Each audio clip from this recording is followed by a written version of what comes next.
Hello, hello, and welcome to this edition of the Law Firm Blueprint. I'm one of your hosts, Jay Ruane, and over there is my man, Seth Price. I'd go through all the different things that Seth's involved with, but if you follow him on Facebook, he's constantly traveling, constantly doing a million things. Me, I'm just a lowly schmuck who stays at home, but I did do something this weekend, Seth. I saw, I I saw. One of these days, I got to join you. Yes, so this weekend I got to march in the St. Patrick's Day Parade in New York City with my father. We're very lucky. My aunt volunteers on the committee. My father has always wanted to march in the parade. He's done it a few times, but he wanted to march with his family. I didn't think I was going to be making it because my kids had a ton of commitments, but we made the decision, pull the kids from their weekend sporting commitments. We surprised my father as we were at the marshalling point, and we got to walk together, which was really cool. My younger kids loved it. My family's from Mayo. We got to walk from the Mayo with the Mayo contingent at the front. So we started at 10:30 and we were done by noon, which was kind of nice. And my daughter loved it. She was waving to all the people, thinking that the parade was for her. But it was a really special thing, and it was one of these things that you just got to sort of take the opportunities when they come. That's one of the benefits of running your own practice is that you can structure things so that you can make time to dip out. But walking in the parade was a lot of fun. A lot of fun.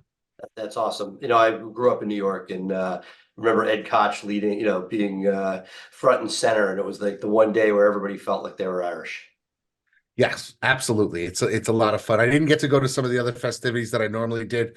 There were days in my younger years where I was very much inebriated around St. Patrick's Day, but not this year. But it was still a lot of fun, and I liked it. But Well, something has. similarly, I got to tell you Uh, on the road, but I had a great experience last week. I was invited by the Clio team to come up and speak to their staff. So it was not a public conference. It was basically they have 1,000 people now at wow. Clio, 200 on their sales team, and they asked me to come up and basically, give them a lawyer perspective because they sit in their own bubble figuring out how to sell the lawyers. I was like, okay, so they flew me up and I said, hey, if I'm going to go to Toronto. I took my son out of school for a day, and we flew up Thursday night, had dinner with them, and it was awesome. Old college buddy of mine got us tickets to the Raptors on Friday night. We bike toured all over Saturday, but it was cool not only to have the fun tourist time with your son, but he sat in a couple business meetings, and here you are on stage, with all these people who are like taking in everything you say as if it's gospel. And this is your kid who doesn't listen to you at all. Yeah, it doesn't listen at all. Like they're Not like, all, nothing that why I are say people? that. Like, who are Yeah. you? And he's a very shy kid. But it was very clear that there's a certain power to connecting with people. He's a kid who has his core group of 10 kids, five of whom he actually spends most of his time with. But like, there's a power to actually connecting and meeting new people. And it was a college buddy who's very connected in town who threw us the tickets. Like, think good things happen when you spend time with people that you like, and I'm hoping some of that rubs off. Yeah, I mean those are the lessons that we can teach our kids that don't come from books, but they allow us to sort of impart, the things that we have learned.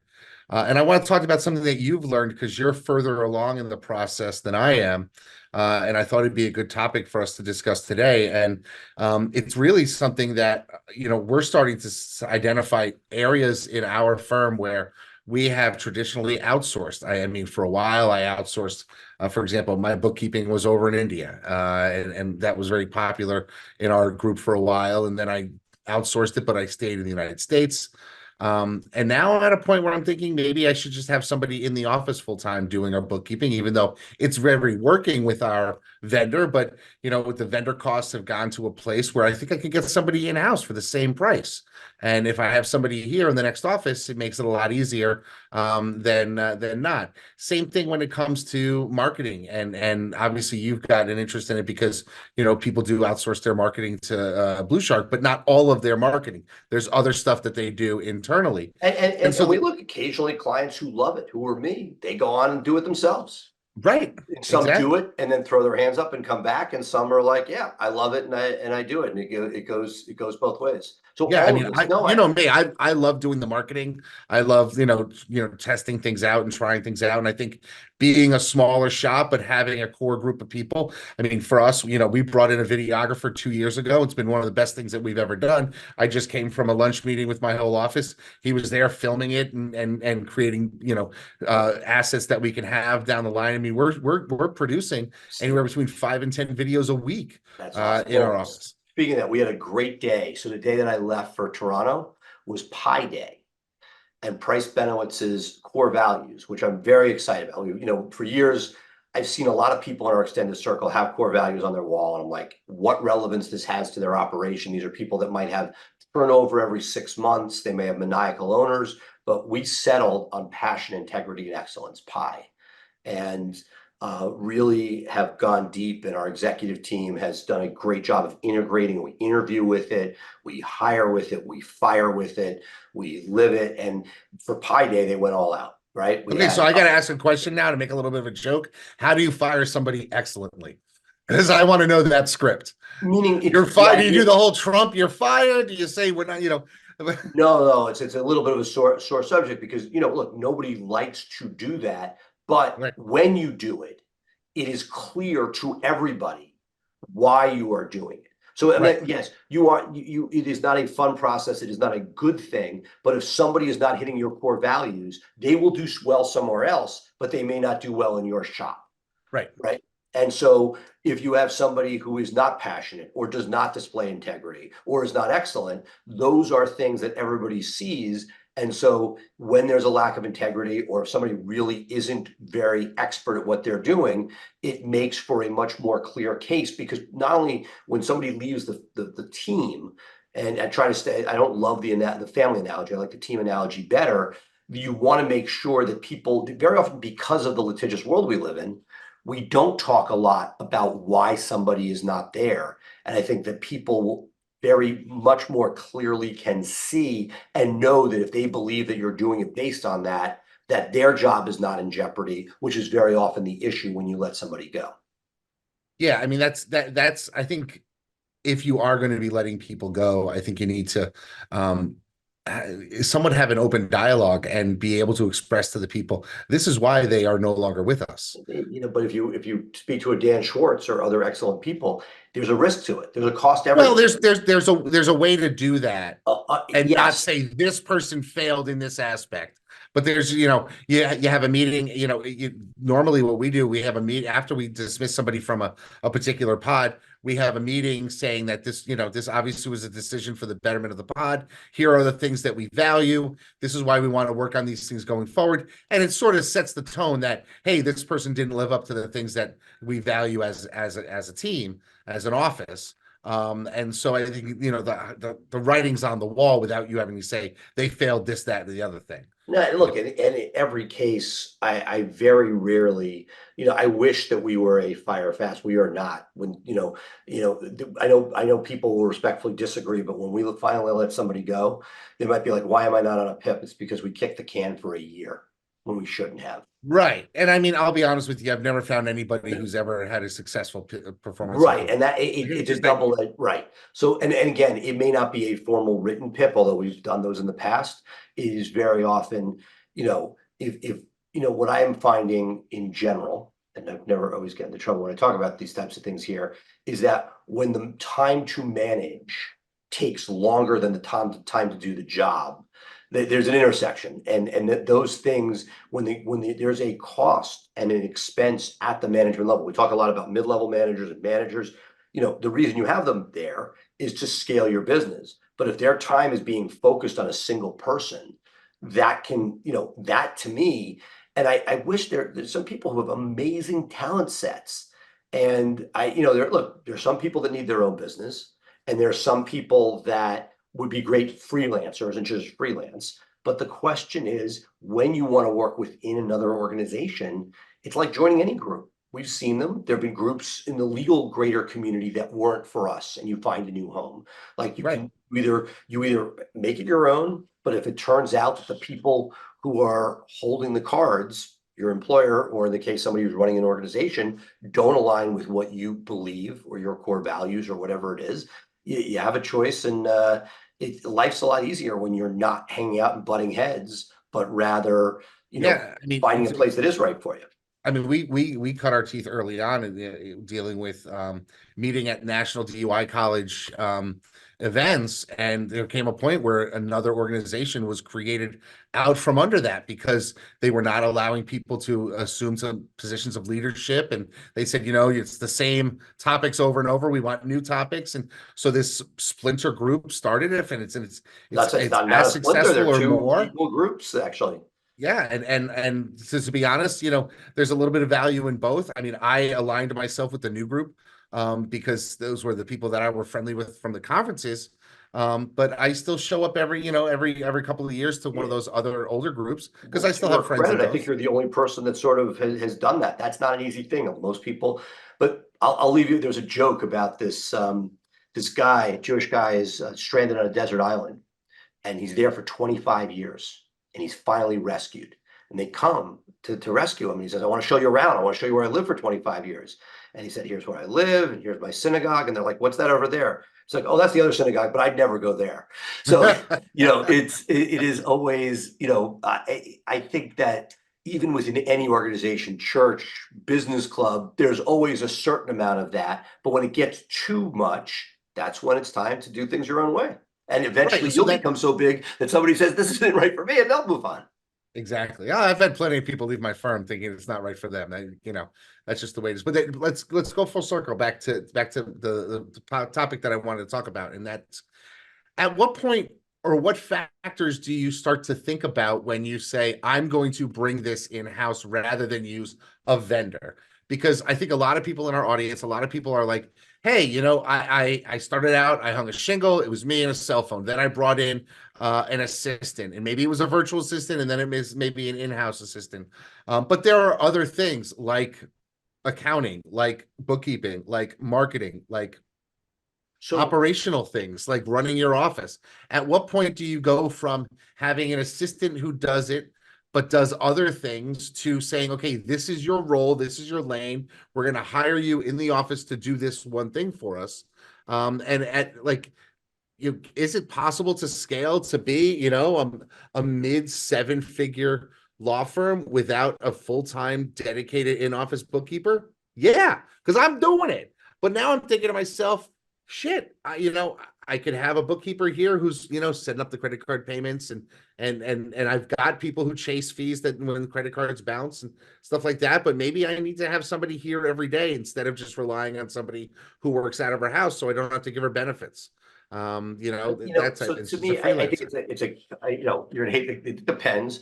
Here we go But again with the depends. yeah, but let's start. I'm a big believer that I will take generally once you have critical mass of any sort, or say critical mass, like the sooner you're not playing the part-time game. This is not the vendor concept. The better. The more time, the part-time rarely. There are exceptions is not as stable. If you want something that's going to last for 3, 5, 7, 10 years, that the stability generally is for somebody where they get their income from you.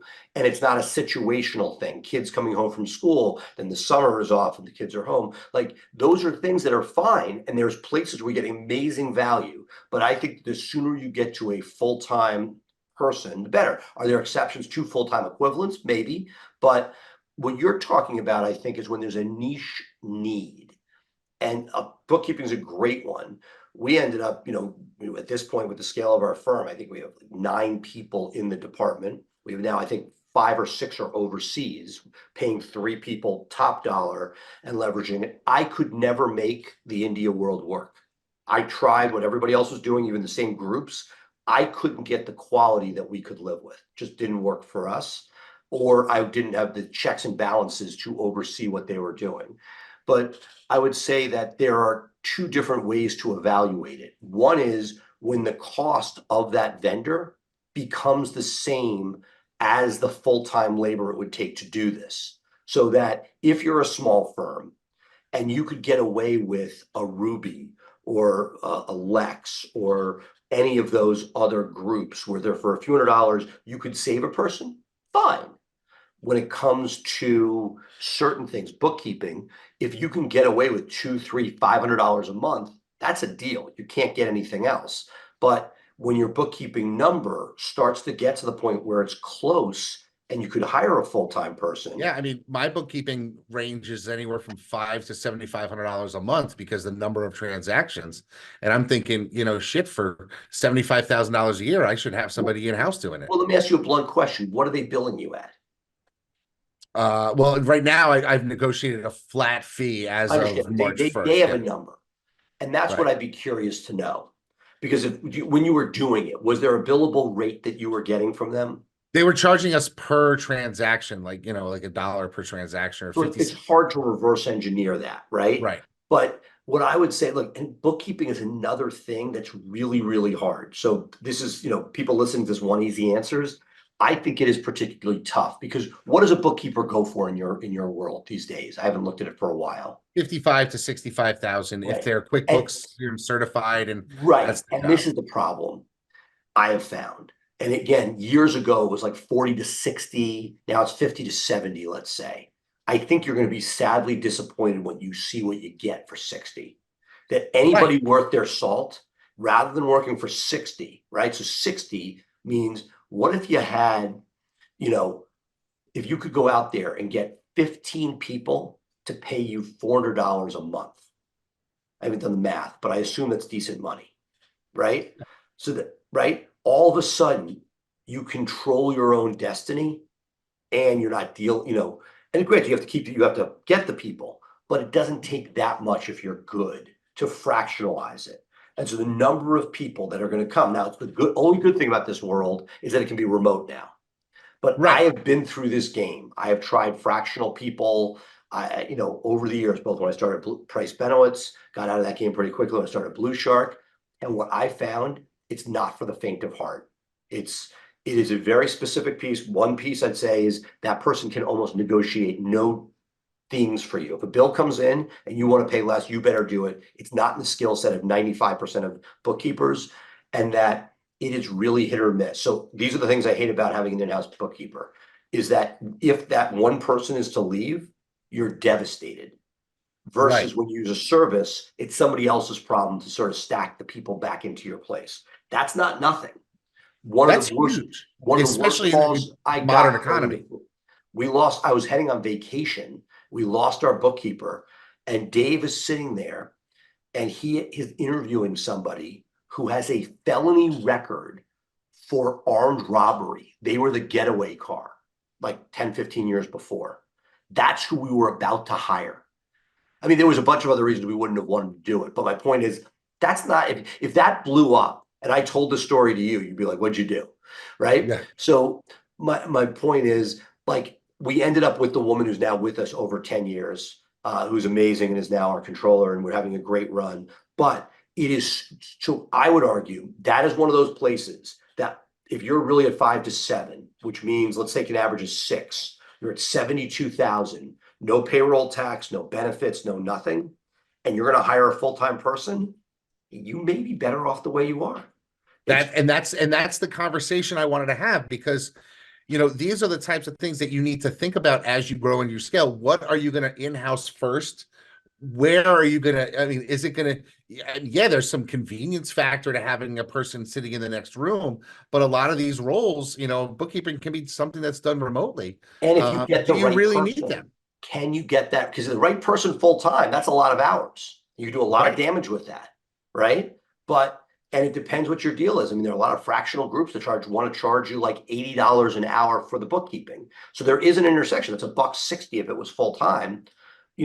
So even when you're half-time, you're at 80, then you're like, okay, I can have a full-time person. I get that argument. You want the 40 hours a week, but it is, your deal. I get it. Why do people still use answering services rather than, we have relatively inexpensive overseas labor, but there's a point where you don't want to manage beyond a certain hour at the volume that we have.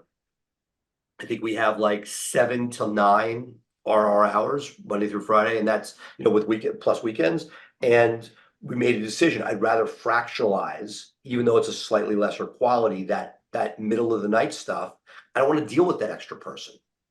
Yeah. So marketing, similarly, there are things that I think are, knowing what I know about digital marketing, between content building, link building, tech, it's very hard to find a person to do all that. But if you're paying $30,000 a month for SEO, it's a lot easier to potentially deal with all that. Sure. But I think the videographer is a great example. It's, whether you have it full-time or whether it's fractional, whatever works. Could you do you really need a full-time videographer? Probably not. But this guy works. And the truth is, with what you're paying him per year, if you had somebody half-time at a contractor rate, it's probably about a break even. Exactly. And that's really the sort of the conversation and sort of the decision making matrix that you have to go through is that, you know, the other thing is for things like videographer, not necessarily for bookkeeping, because you're going to need bookkeeping every week. You're going to need someone paying attention to your marketing every week. They may not necessarily be executing things depending on where you're having them do things, if it's referral marketing or whatever.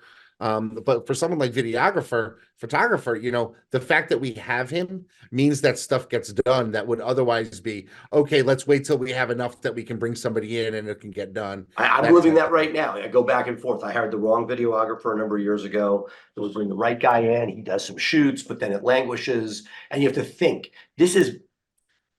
I think that the benefit for most things, if it's self-executing, like if you had a guy who's going to come in like clockwork every week, every 2 weeks, whatever it was, and you knew it was going to happen. But when you have to pick up the phone to have them come in and schedule it, that's when it all falls apart. And you might as well, it is the impetus, because once it's out of sight, out of mind, you have other things to deal with. So that if your bookkeeper is not only doing the job, but coming to you with issues, great. But if the answer is they're doing the job they give you and you have to go and prod them for stuff, and you forget to prod them for stuff, that's where real issues happen. I think in those situations, it's incumbent upon you as the business owner to identify that, and maybe you add somebody as your assistant whose job it is to wrangle all your vendors and make sure that they're doing stuff, and Right, but that junior that's person is the one most likely to turn over. So you look like a rock star for 5 months, and then that person leaves. And again, it's if it stays consistent. But it goes back to a point you talked about last week. And ironically, when I was in Toronto, had lunch with a client and a really awesome lawyer there who was struggling with the same stuff you were talking about, which is the redundancy factor. He yeah. lost a lawyer, and because of that, he ended up having to jump in himself, a la Jay, right? And so that is when you look at the benefit of the contractor thing, whether it be digital, whether it be bookkeeping, theoretically, I mean, there's issues of quality with a person there leaves. I've seen that with some of our bookkeeping contractors over the years. Somebody leaves, the next person may not be equal, and you have to police that to a certain extent. But I think that the idea that you are not dealing with that one issue that theoretically it is being handled means you're now, if your bookkeeper quit tomorrow, it was full, let's say your contractor went out of business, you're diving in.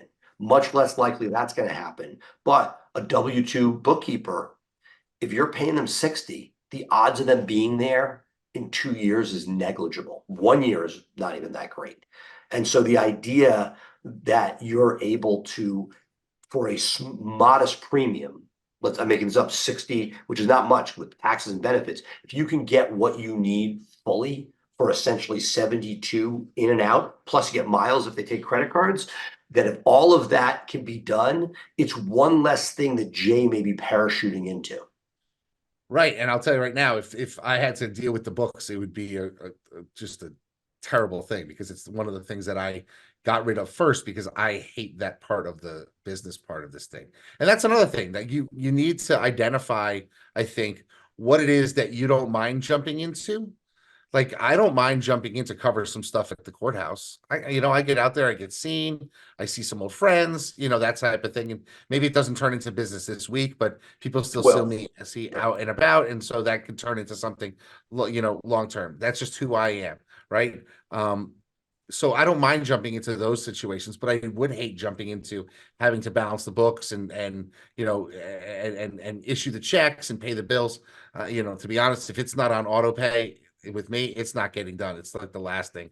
I'm terrible at stuff like that. It always gets pushed to the corner of my desk. And so that's one of the things that I think you need to look at when you are deciding what vendors to in-house is, how active do you want to be in this? Like, I have a standing meeting with my marketing team. I don't think I've missed one in 2 years, right? Even when I travel, I show up for that meeting because I love that stuff and I love the new ideas and I like changing things, right? So that I'm going to get there. Uh, I don't think I've made a single meeting with my bookkeeper and the team that she has, because I don't care for that stuff. I have somebody else from the leadership who goes to that type of thing. So it really comes down to, what jazzes you up and what are you going to get involved in?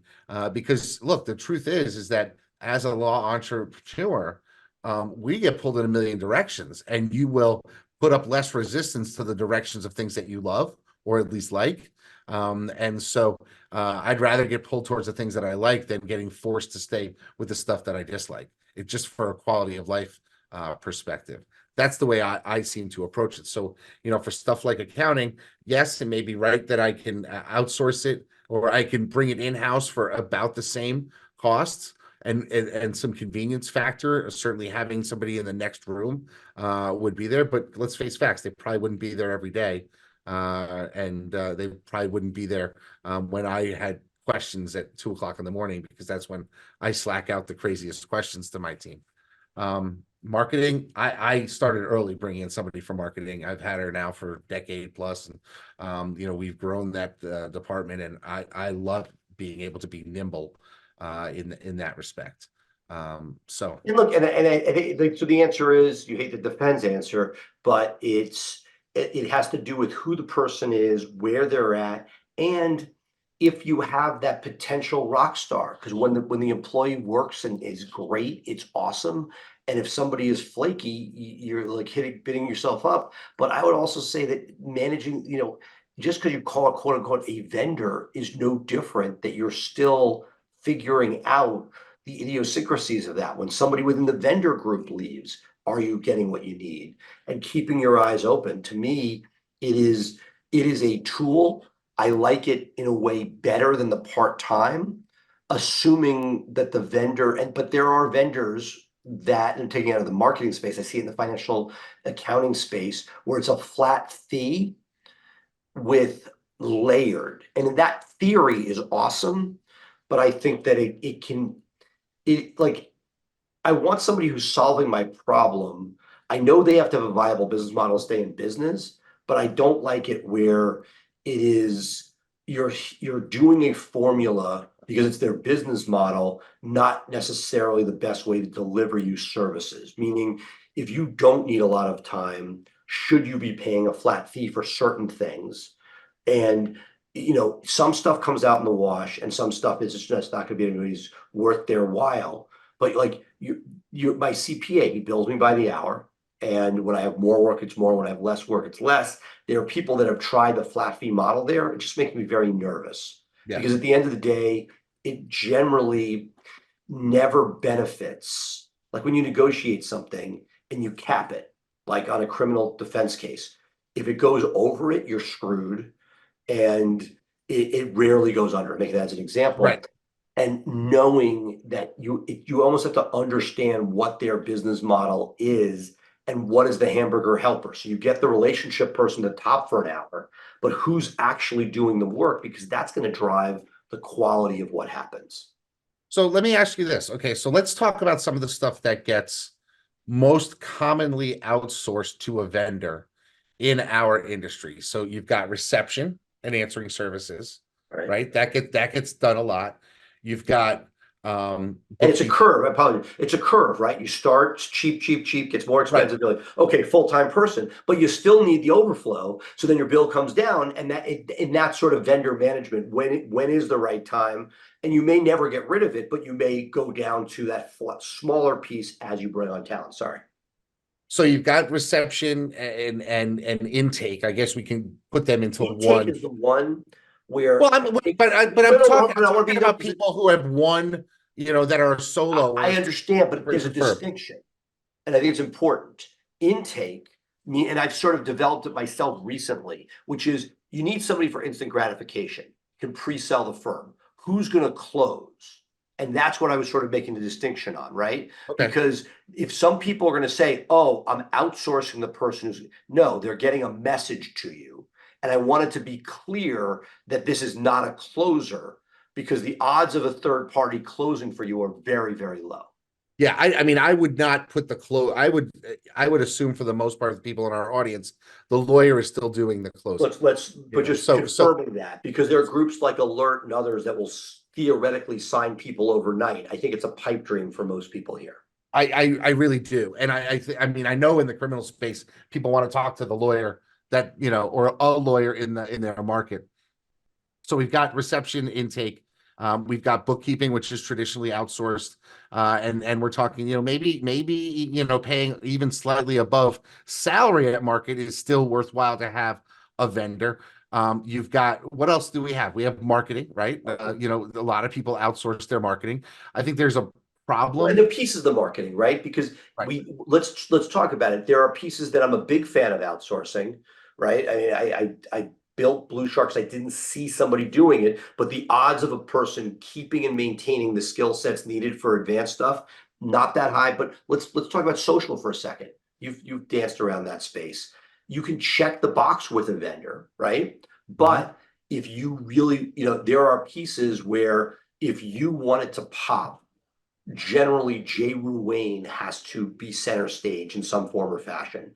And that it's really, really hard to write a check and get great social. Would you agree with that? I would agree with that. And I think part of the problem is that a lot of the people who I have run into, and this is one of the challenges facing, our business Firm Flex, was that um, what we found was lawyers that we would meet would say, well, I'm going to have you talk to my marketing director.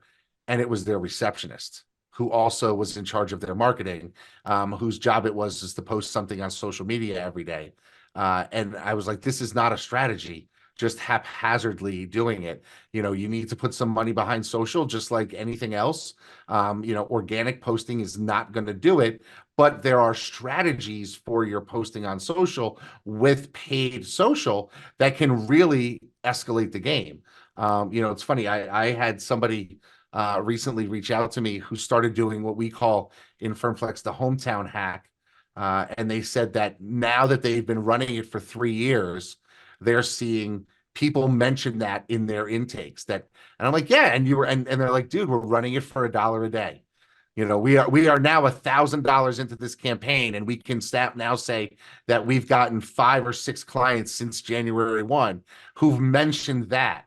He's like, so it just took us 2 years to get to that point. I'm like, yeah, because it's a long-term play where you're constantly branding yourself and getting and social is not where people go to fill immediate need. It's just you're the white noise, but you just got to stay relevant to them over and over and over again.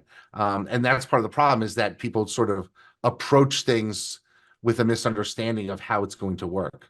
But what other things can you think of that you can outsource? We used to outsource private investigation for the longest time, and then we brought one in-house up until That was COVID. one That thing we was great. started. We actually did that in-house early on. I started first part-time, then full-time. As a criminal defense firm, I think it really sets you apart, and you can actually tell how good a firm is based on what their resources are. On the PI side, there's medical records become Oh very, yeah, very popular. And historically, it's been a back and forth. You do it in-house, you get fed up. You do it outsourced, they suck. You do it in-house. I think the vendors are getting better and more sophisticated, especially with electronic record collections and the integrations into the case management softwares. So I think yeah. that is an area that's ripe. The lien resolution is another that's there. Quadros in the family law practice, people outsource their qualified domestic relations orders for their Oh, on the PI side, you have demands that is the sexy area right now. I'm curious to see where it shakes out. Some people are hitting hard with AI generated demands, and I'm curious to see how that plays out because AI is used for a lot of things that isn't always AI. There may be some guy in India writing stuff and then somebody else is editing it. Like, how much is AI, how much is not? I got to tell you though, what I see on the short social snippets, the AI is getting better and better. oh Like I sure. say, I post them on LinkedIn. Like, do you want us to rewrite it for you? I'm like, sure. And it's so I'm seeing those things. So what? So we got demands, we got med liens, we have med records. There are like other firms that don't do a lot of investigations using an investigator for those things. Things that you wouldn't even think about doing in-house, like process serving. Speaking of something that you just brought up, I wonder where how AI will impact, the reception space, because we have call trees, right? But call trees are so impersonal and people hate them, that being able to have a dialogue with an AI bot, I think Well, you're might seeing, be look, Falkowitz has gotten a beta there. right. He's done, seems to be doing nicely. I'd say Intaker, I just spoke at their conference the other day online, virtual one. It was the middle of Pi Day. And, I think what they have done is said, hey, and, a US based receptionist, I'd still put up against AI when there's somebody around. But what I saw on chat is that the international chat centers, being run by the major chat outfits, were all being run out of the Philippines. Nobody was dealing with somebody domestically. In Huh. fact, when you spoke to the big boys who did it, and I said, where are your people? Oh, it's the US and the Philippines. What's your split? Oh, two people in the US, 36 in the Philippines. So nobody in the US was answering a chat. It was all mad. My point is, let's just being clear. I would at this point, I mean, I hope this doesn't come off as bad. I would rather have a good AI chat where it's pre-scripted. This isn't like, chat GBT where you're making it up. But, I would rather force people and answer the questions we need. It is infuriating when it's an outside the box question, but that shouldn't be on chat necessarily. Like, I see Hyatt, for example, has a really good chat function where you can get questions to the front desk, need a bottle of water, whatever you need. It's really done an excellent, excellent job, but it's being done by the person at the front desk rather than picking up the phone. That's awesome. But if you're not doing that, the idea that you're going to get 90% done. Oh, you got a ticket. Mr. Ticket can help you. Like, where is it? They can ask basic questions, get all that information, and queue you up. But do I really trust the person overseas? I haven't seen it at scale continuous because those companies pay the least. The person doesn't remain in the job. You're constantly retraining. And at that point, rather than worry about somebody's going to say something wrong, at least it's coming off of a decision tree that's finite. Yeah, it's really interesting. I mean, you got to also remember that we are really only 14 months into this AI thing. I mean, we are so still new at what is going to happen, that I think there's going to be a lot of progress on a number of these fronts. I am sure at some point someone's going to develop a tool to take your bank account and insert it into QuickBooks, and it will reconcile everything and say these are the four things that we need to have a person look at. And that'll be I'm sure QuickBooks AI will come out with that because they'd rather keep people in their ecosphere, just like Google is trying to get rid of SEO by having local service ads and Google business profile pages. What kills me now is the LSAs for your name. To me, that's just fucked up. Can I say that on our podcast? I mean, I Yeah. just don't like the idea. Like, I always thought that the branded search where you have to protect your own name is just a bit much. And you can see how powerful a company is where they just turn it off and you go straight to it. But the idea that we have to pay for our own name in search, Google is a lot of evil things. That's just one step too far. Well, I mean, but think about it. I mean, 20 years ago in pay-per-click, I know you probably were the victim of this. I guarantee I was, because I saw it, where other lawyers that were trying to compete would bid on my own Well, name. they still do it. What are you talking Right, used to? It's still there all over the place. right. I haven't. I got burnt early on by a vendor, way, way early on. This is like maybe 17 years ago. A guy did something where you used to be able to do dynamic generated replacement. Do you Oh remember yeah, that? dynamic keyword insertion. When you Right. you use the brackets. Right. And I love somebody that. did it for the competitor's name. So it was pretending to be the competitor, and they Mhm. wigged out. We were the new kids on the block, and we got cease and desist letters. It was like a quick shit. We screwed up, right? Like, Right. the vendor screwed up and did it, and all this awful stuff. I think probably still have some people that hate me from this from 17 years ago. And my point is that it is powerful stuff, but yeah, that is still a game. And the worst part is Google plays it So if I wanted to compete with Jay Ruane, let's say I'm a Connecticut DUI lawyer and I'm in your town, they're going to take my budget and put it when somebody searches Jay Ruane, because Jay Ruane means like DUI. Right. And very often people get upset. The only way to prevent it is if you go and put a negative keyword in your own listing there. But I had people as recently a few years ago screaming at me, like, I promise you, I'm not buying your name. And it wasn't until we had to go and put the negative keyword in place. But But yeah, frustrating. there's a tip to end the show. Let's land this plane. Yeah, you may want to have your negative keywords of your competitors if you don't want to be paying for them, especially if they're paying more per click for their name than you're willing to spend. But it's generally that's what the worst part. I mean, it's not cheap to get your competitors' names, but they are valuable clicks. People make a lot of money doing it. They certainly do. All right, well, that's going to do it for us this week here on the Law Firm Blueprint. Of course, if you want to catch us any week, you can travel along with us on your podcast player of choice. Just search up the Law Firm Blueprint podcast and be sure to give us a 5-star review. Of course, you can check us live not only in our Facebook group, the Law Firm Blueprint, but you can also catch us live on LinkedIn. Seth's got the team working on getting that going Thursdays at 3 p.m. Eastern, 12 p.m. Pacific. But that's going to do it for us for now. I am Jay Ruane. He is Seth Price. We are the Law Firm Blueprint. Bye for now.